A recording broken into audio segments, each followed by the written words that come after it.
Talking Again podcast. Now, let me ask you, what are some of the things that you've learned since you first started to now? I'm sure there's a lot, Yeah, there is a lot.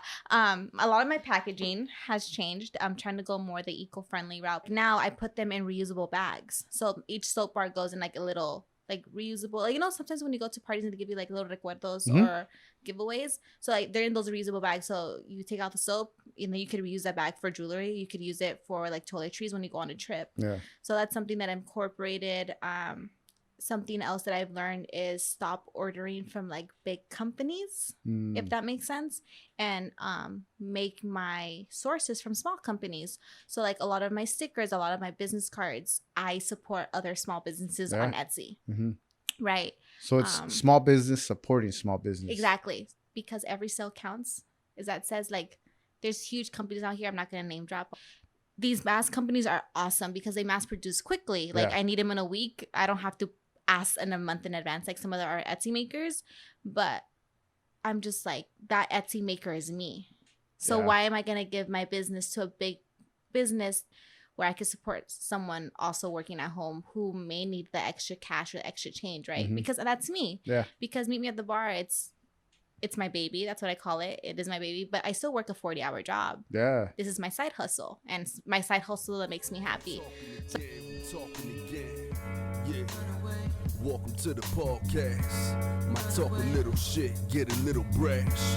Might drink a little bit, smoke a little bit. Vibe a little bit, laugh a little bit. Yeah, hosted by Fidel. Tell it like it is, only tell it real.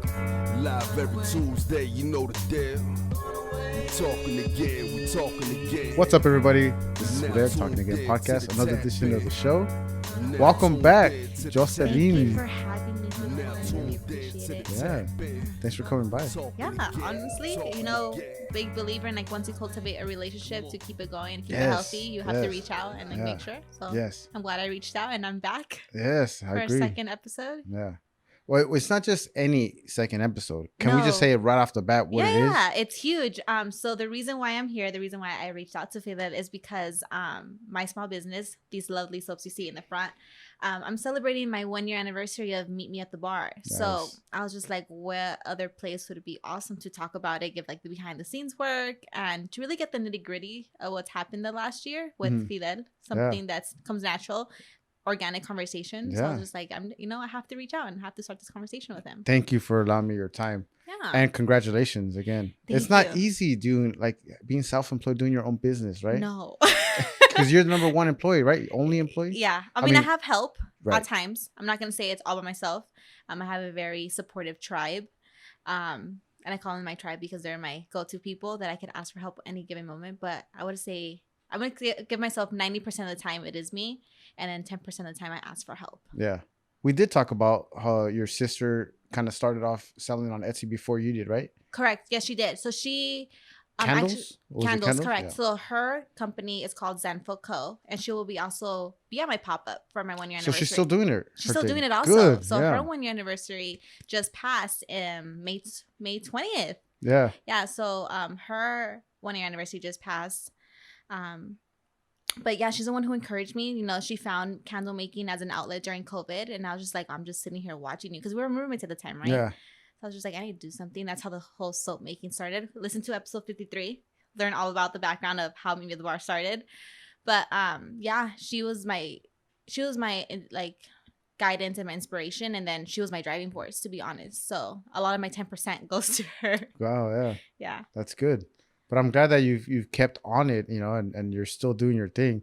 Now, let me ask you, what are some of the things that you've learned since you first started to now? I'm sure there's a lot, Yeah, there is a lot.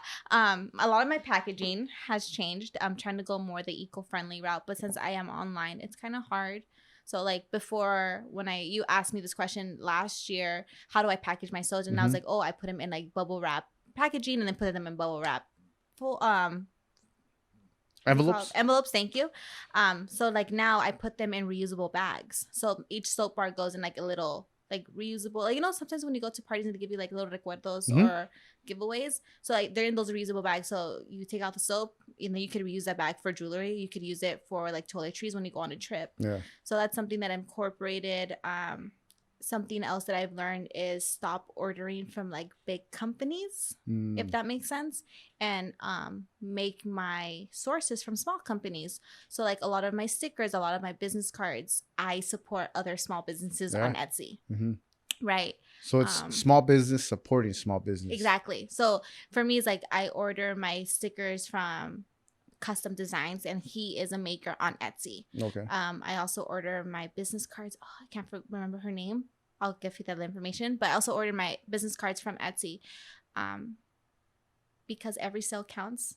Is that says like there's huge companies out here. I'm not gonna name drop obviously because they make loads of money regardless of other people.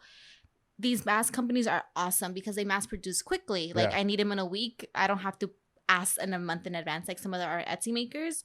But I'm just like, that Etsy maker is me. So why am I going to give my business to a big business like corporation that could mass produce my business cards in literally 3 days and I have them by Friday, where I could support someone also working at home who may need the extra cash or extra change, right? Mm-hmm. Because that's me. Yeah. Because Meet Me at the Bar, it's my baby. That's what I call it. It is my baby. But I still work a 40-hour job. Yeah. This is my side hustle. And my side hustle that makes me happy. So that's something huge that I've learned, that to incorporate other small businesses to like make my small business work. Yeah. Something I do want to say is that Miss Latour, she's a small business owner also here in the LA area. She's small business, but one of like the bigger small businesses, right? She's the owner of Mindful Fee. And she makes like tie-dye t-shirts and like sweaters. Super awesome. She's like huge on Instagram. She's like a bunch of followers, like in the K's. Oh wow. Yeah. But something she said is so true. If you want to make money and you want to grow, reach out to your network. When your network is your tribe, your network is your family, your network is your coworkers, your friends. That's how I met you, right? So like my college friend is your family member. Mm-hmm. And I didn't even know Talking Again podcast existed until they introduced me. And I was just like, oh, yes, like please connect me. I have another friend who attended like a small business soiree type thing, like a pop-up in the Antelope Valley. Mm-hmm. And they connected me with a candle maker. And that candle maker will be at my pop-up. So for me, it's just like, I'm a small business owner that I did not imagine this was going to happen.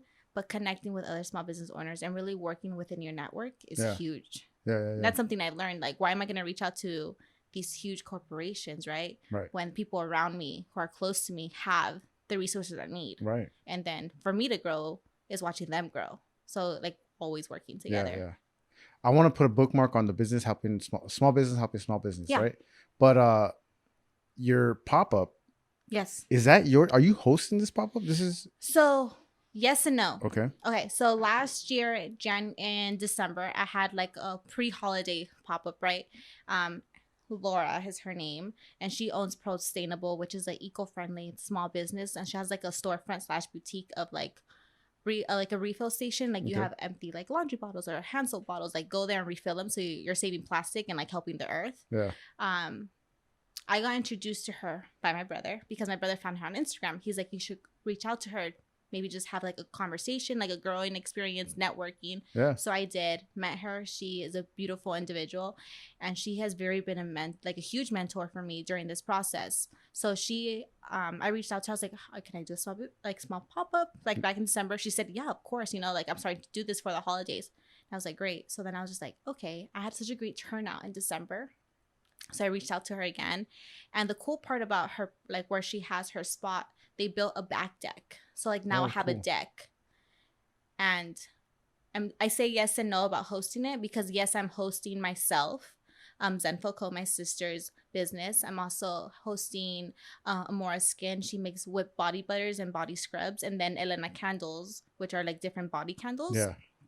And the reason why I'm saying yes, hosting it myself is because I invited the other 3 businesses and myself, right? But then obviously, like I rented it from Laura. Yeah. So my event Yeah. with Laura's help. Yeah. I think 100% you can say you are hosting it. You're using a venue, which most people do like anyways. A venue, yeah. You know, but it is your event. My event, and that's cool. I didn't have that. I thought you were just being part of a pop-up. So this is your event. No. So that's it's cool. Meet me at the bar with special guests. That's the way I didn't want to say like hosting, because it's not hosting really. I want to say like it was special guests, and I say special because my sister Laura, another Laura, if I think about it, Laura, who's owner of Elena Colo, and then Bree, who's owner of Amora Skin. I say special guests because they're all special individuals who have also put their time and energy towards their product. But I'm excited. I love that. Yeah. I hope it goes well for you, just like the December event did. Thank you. But going back to small business, supporting small business, do you find it, because I'm kind of going through something like that right now, and I'm going to go to you for some advice. Yeah. How difficult is it for you, because you are going to pay a little bit more of a premium going small business? I may be wrong about that, but I feel like you're saving more with a big business because they're going to offer you more, obviously, right? Faster, quick, because they have the space or whatever to do it, right? Does that ever cross your mind at all? Like, man, I could be saving so much more if I did it. All the time. I'm not gonna say here. I'm not gonna say here and say like I've never used them. I'm not gonna say I use them time to time, because I do. Yeah. But the important thing for me is to incorporate them in any which way I can, right? Because month to month, my sales fluctuate. Like this week, I haven't gotten any sales, which is completely fine. But last week, I got 10 sales. Yeah. The week before that, I got 5 sales. The week before that, I didn't get any. So my sales fluctuate. So my budget per month fluctuates. Right. So depending on my budget for that month is depending on the vendors I use. I'm like, I love Amazon personally for like my own stuff, and then sometimes for my business. But say that if that month I have more of a leeway, a bigger budget depending on the sales that are coming in, then I'm gonna go ahead and give that extra bit of budget I have towards a small business. Yeah. Because I know they're probably going through the same thing I am. Right. So it just fluctuates personally. Sometimes the fee is a little bit more expensive depending what I'm ordering, whether it's ingredients, whether it's packaging, whether it's like stuff for props for my photos, whether sometimes I'm paying for advertisement or someone to help me design something because I don't have the technology eye. Yeah. It just depends. For me personally, right? It just depends on the budget I have that month. A lot of business folks are gonna tell you that that's terrible business. Probably they're gonna say you're doing it wrong. But I'm not doing it for profit, right? So for me, it is, my small business, it's my stress reliever, because at the end of the day, I work a 40-hour job. I'm a full-time graduate student. So meet me at the bar. As of right now, 1 year later, it is my therapy, right? Yeah. It makes me happy.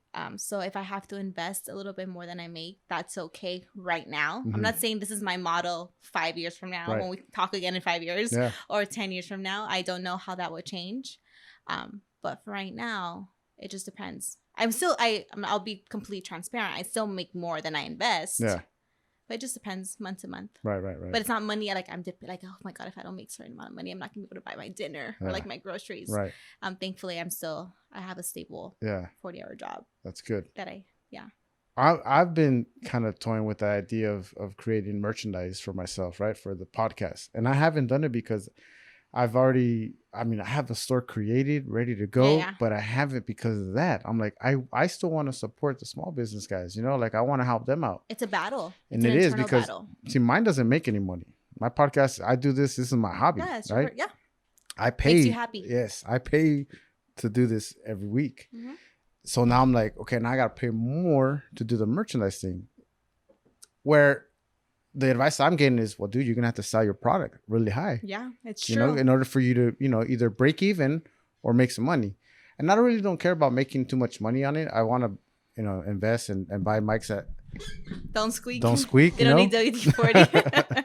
and maybe it'll get there, but I'm just still messing around with it. Plus, I'm just I'm working on way too many projects that I haven't even completed. A lot of them at home where, my wife is going to be like, hurry up, dude. But, it'll get there, but I really did want to hear your opinion on that, and I'm glad that I heard, because it's number one thing, you're supporting your small business, and you're still die hard with that, and that's kind of the thing that I do here. I just support and feature and showcase small business, and some. You're another platform for us to grow. Yeah, honestly, I'm thankful for Ricky introducing me to you, because I mean, I don't know what other opportunity I've gotten to get on podcasts. I don't know many people who do podcasts. And if they do, they have certain scopes. And your scope is niche, honestly promoting small businesses, which is amazing. Yeah, having a great conversation. Things, right? Yeah. With a nice beer. And speaking of that, is your brother still doing his podcast? Yes, he is. So Shoulder to Shoulder podcast for LAFC. They are amazing. If you, like you said, you're into soccer, I would definitely check them out. I have, you know what? Like, I don't know why. Like, MLS, I'll watch it and everything, but I haven't geeked out on it like I have with Dodgers, Lakers, right? You know what's funny? I have been a diehard Galaxy fan since I was a kid, right? Because I grew up playing ASO, and then with ASO we got free trips to go to Galaxy games with like the team and like the parents. I was just like, yeah, like this is my jam, like you know, like I'm going to see professional soccer for free because you know, like our fees covered it. It's time of my life. But the first time I stepped into the LAFC stadium, it felt like I was in Europe watching a game, like watching it on TV. You know how the stands goes crazy and everyone knows the chants and like everyone's all about the soccer. No one's talking to each other because everyone's focused on the player. That's literally what it was. And that changed me. It transformed me. People could judge me. I was a Galaxy fan. Now I'm an LAFC fan. Did you switch over? I switched over. I am not guilty. I would. No, you're owning it. You're owning it. I would gladly say it, you know. But I would definitely check out the podcast because they go into everything. They go into interviewing the coaches. They go into some players. They break down of games. Like when it comes to getting new players, like they go into like the nitty gritty of LAFC, and not only because it's my brother, because I'll be very transparent. If it was my brother and I was like, I didn't like it, I'll tell you.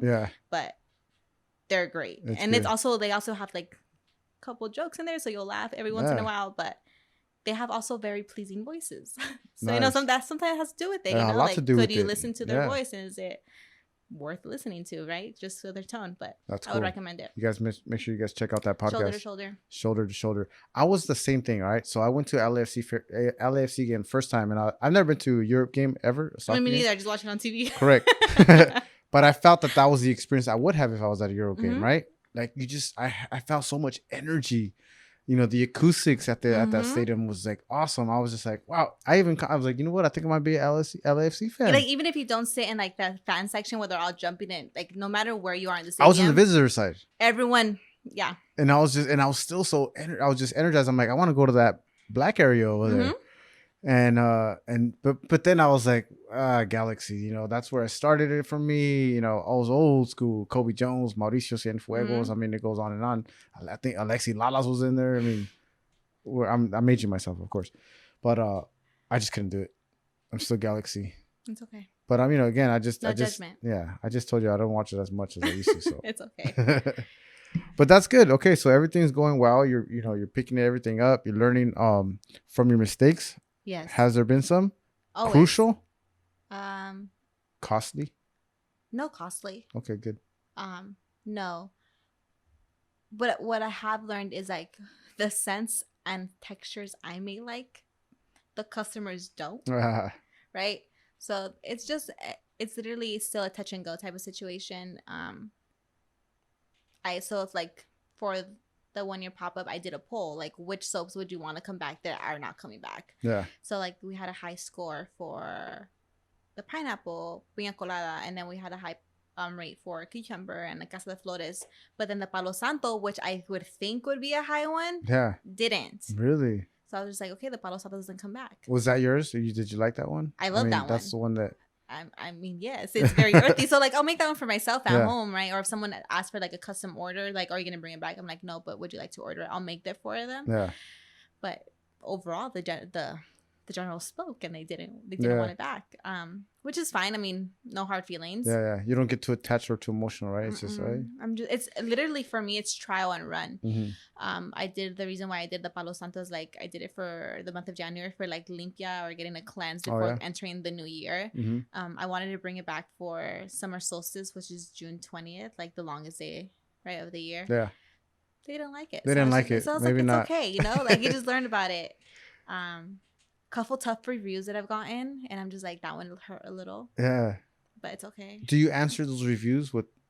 And go back and hey. When they review it and it's a positive review, like it just goes straight to the page, and then it's a negative review.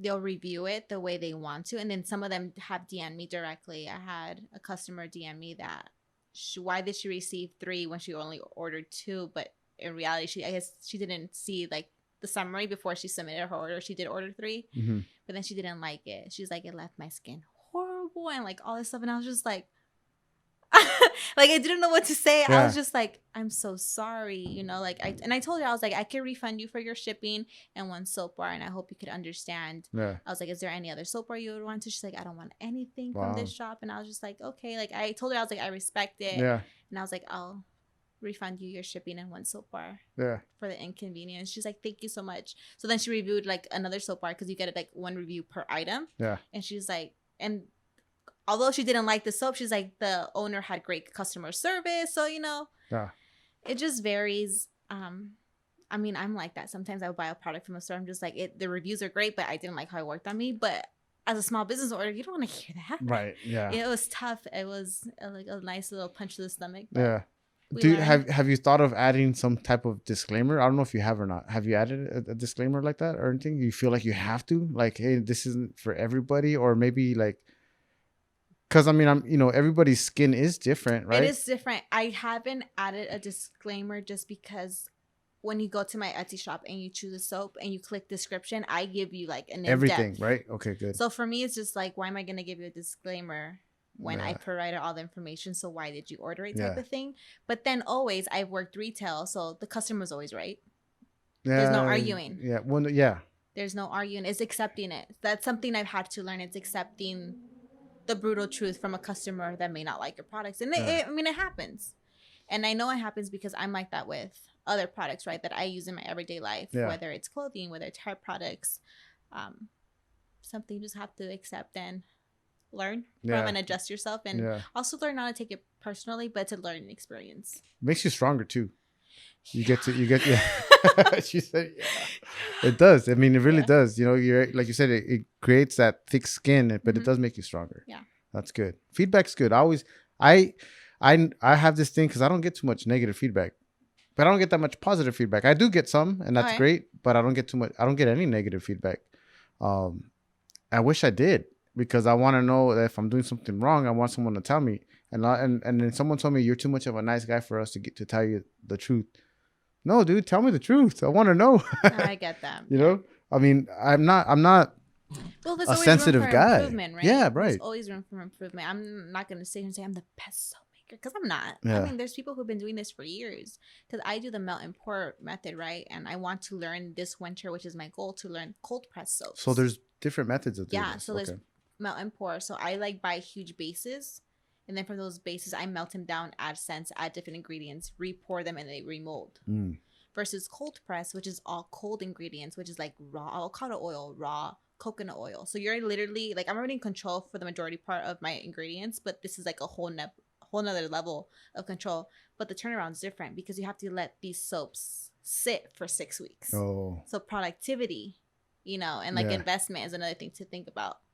So I'm gonna learn. That's my goal this winter. Come November, December, my goal is to learn how to make cold press soaps. Will it be added to my Etsy shop? I don't know yet.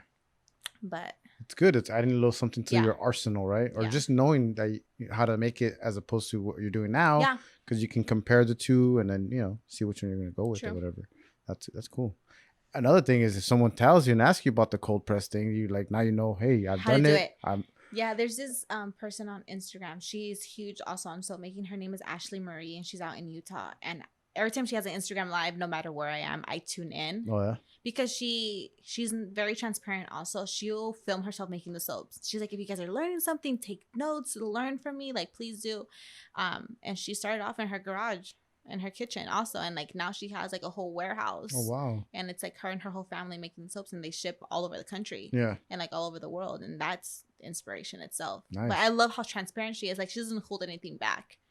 Granted, I'm sure she holds some stuff back because she can't give all her secrets out. Right.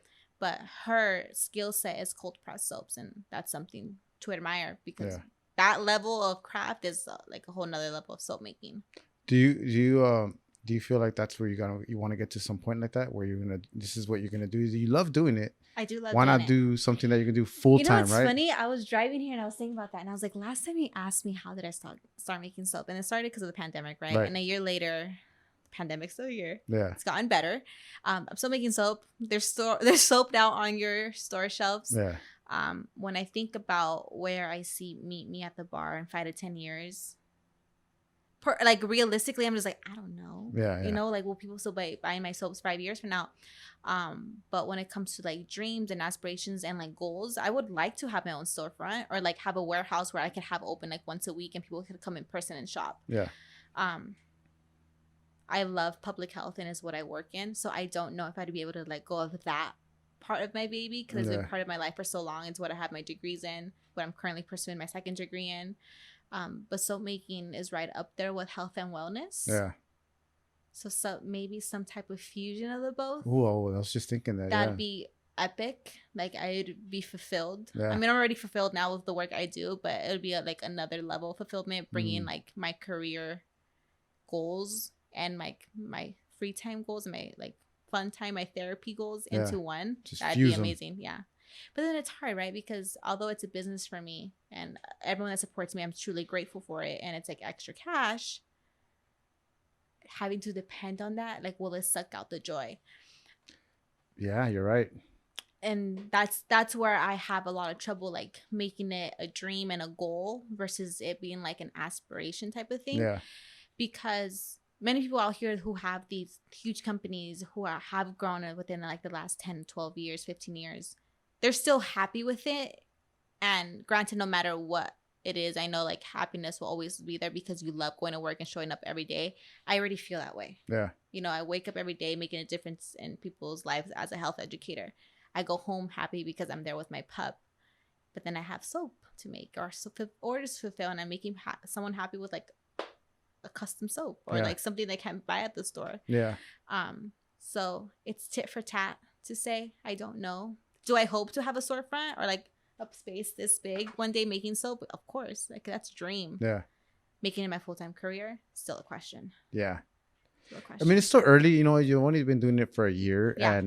And it's good that it's been a good year for you. You know, it hasn't been bad. You're introducing new products, right? A new line. Like there's always a new type of soap. And I know you have a few more that are still running out. You're running out, right? You're a little low on stock with the tangerine lotion and the orange. I'm low on stock with the tangerine lotion bar, and I'm also low on stock with the orange lemon soap bar. Yeah. There's like only a couple of those left, and once those are done, they're gone. Yeah. Like we're not making them again.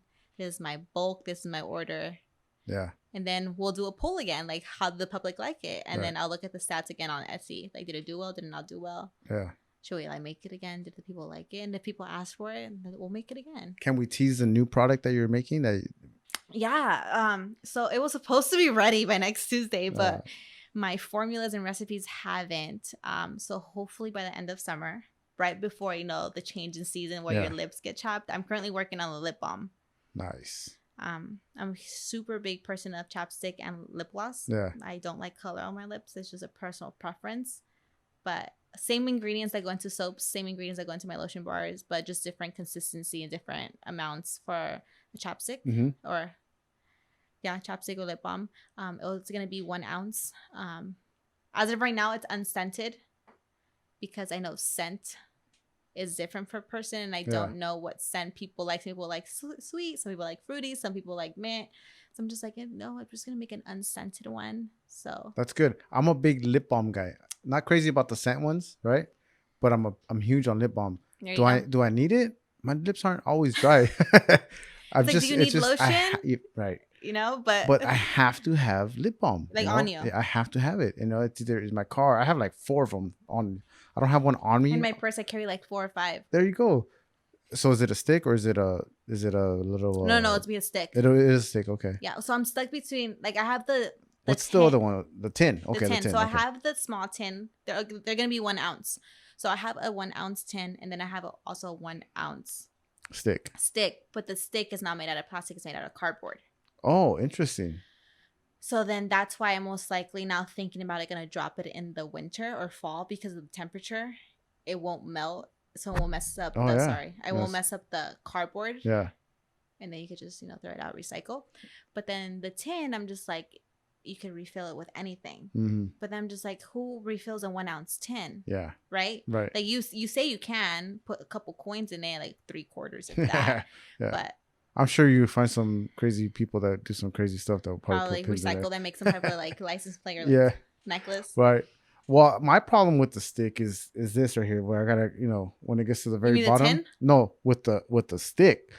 Because I always lose out a little bit of it, you know what I mean? And I want to get every penny. You're like, I'm paying for this. I want everything. So I'm like with the pinky trying to get up in there, or when it's hot and it melts, and then now you're like it went through, changes, and I'm like, I just killed my whole stick, dude. Yeah.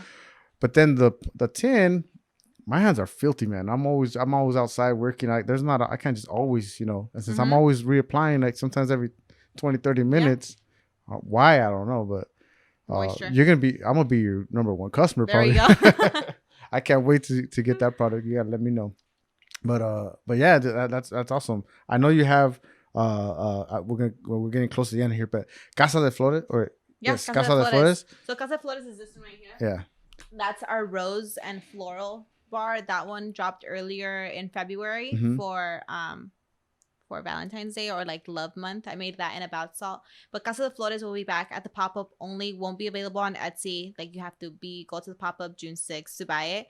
A couple other soap bars that are coming back is the Saguaro Summer line from last summer, which is our cucumber soap bar, and then the Piña Colada soap bar. Nice. So the Piña Colada, cucumber, and Casa de Flores. So those three are coming back and will be available at the pop-up, and even more exclusive, only a dozen. Whoa. Yeah. So only a dozen at the pop-up, right? At the pop-up, and that's it. Not on Etsy. Not on Etsy. Damn, that is an excuse. So you guys better make sure you get to that pop-up. And then other than that, our Fab 4, the Ocean Breeze Himalayan, chamomile sea salt, oatmeal and milk, oatmeal and honey. My fave. The coffee, lavender, hibiscus guava. I'm missing one more. Hibiscus guava, lavender. Are you doing the charcoal? Mint activated charcoal. There Thank you you. Those will be available, as well as the soap tray and the soap bag, exfoliating soap bag. So all that will be available at the pop-up. Super excited. Nice. That's awesome. It's coming up. And then you'll also get to meet other small businesses. So not only will you be supporting me, you'll be supporting Zenful Co., which is a cultivating calm. She makes candles and has other like elements of like bringing calm and zen into your body. Amora Skin, which makes exfoliating soap scrubs, and then Whip body butters, and then Elena Candle Company, and she makes different like bodycon like candles, and like she'll be dropping exclusives June 6th also. So ooh, you guys have to follow her so that check out her exclusives. And see what... definitely have to come in person. I know it's a drive from West Covina all the way to the valley, you know, but it's a drive worth it. Just stop by the pop-up, then take a drive to the beach. June 6th. It's a Sunday, June 6th from noon to 5 p.m. Okay. Yeah. There you go. Well, I'm excited. I can't wait to see what another year. I can't believe it's been a year. Yeah. Hopefully, we'll be back for year 2 again with Fidel. You know, we don't know what could happen. We'll be here. Maybe. I don't know. The next year. If not, maybe you'll still hear about me. Yeah. One way or another. One thing that I do want to say that's super huge that's happened within the last year that we haven't gotten to touch before we close out. Meet Me at the Bar is no longer only on Etsy. What? Okay. Yeah. So my exfoliating soap bars are also available on the Noble Narwhal, and they're an eco-friendly website where you can find all items eco-friendly. You order from them, I fulfill the order, and I ship it to you. Okay, cool. So it's another place. Noble Narwhal. The Noble Narwhal. Yeah. I'll make sure to get all that information so we can put it in the show notes for everybody to find. Perfect. And then another place is Prostainable. So where I'm having my pop-up, they carry my lotion bars. Okay. So if it runs out on my Etsy and you still want it, you could go there. And do they have a brick and mortar, or is it online only? No. So you could go buy in person, and they also have a website. So my lotion bar is also available on their website. Nice. And then as of this Saturday, the 29th, a local neighborhood farm in Arleta is going to be carrying my soap bars also, because they'll be having like a storefront / like farmer's market type thing. So I'll be dropping off my soaps this weekend. Expanding. Slow expansion. So like Etsy, South Farm, Prostainable, and the Normal Narwhal. So I'm truly blessed and grateful with everyone's support, yourself, my family, my friends, my tribe, who they know who they are, for supporting Meet Me at the Bar and for being here. Honestly, having this conversation with you, I couldn't imagine it last June or even in August when I did sit here with you the first time, all nervous talking about me at the bar. But yeah, well, you did great. You did. Thank you. Yeah. A lot happens in a year. I'm happy. I'm still making soap. Yeah, I'm glad everyone's still buying and loving it. So I'm glad you're having fun doing it still, because that's all that matters. You know, the happiness, and you know, we'll add a little bit of happiness a little after. There you go. With Dad in the kitchen. Yes, with Dad in the kitchen. Well, thanks a lot for coming by. Thanks for giving us some exclusives. Yes. And for having a drink with me. So always, thank you. Great conversation. Hopefully I'll see you all June 6th. So not this Tuesday, which is drops the podcast, but June 1st. Yeah. June 1st, right? Well, June 1st. Yeah. The podcast will drop. Well, they're already watching it right now. True, so, you're right. So it's June 1st for you. So this Sunday. Yes, this Sunday, you guys check it out. 6th in Woodland Hills, and then I'll provide Fidel with all information. Boom, there you have it. Well, that's it. Fidel Avnaño signing off with Jocelyn Aparicio. Nice. Meet me at thebar.co on Instagram. Check it out. Hosted by Fidel. Tell it like it is, only tell it real. Live every Tuesday, you know the deal. We talking again. You now tuned in to the tap in. You now tuned in to the tap in. You now tuned in to the tap in. We're talking again.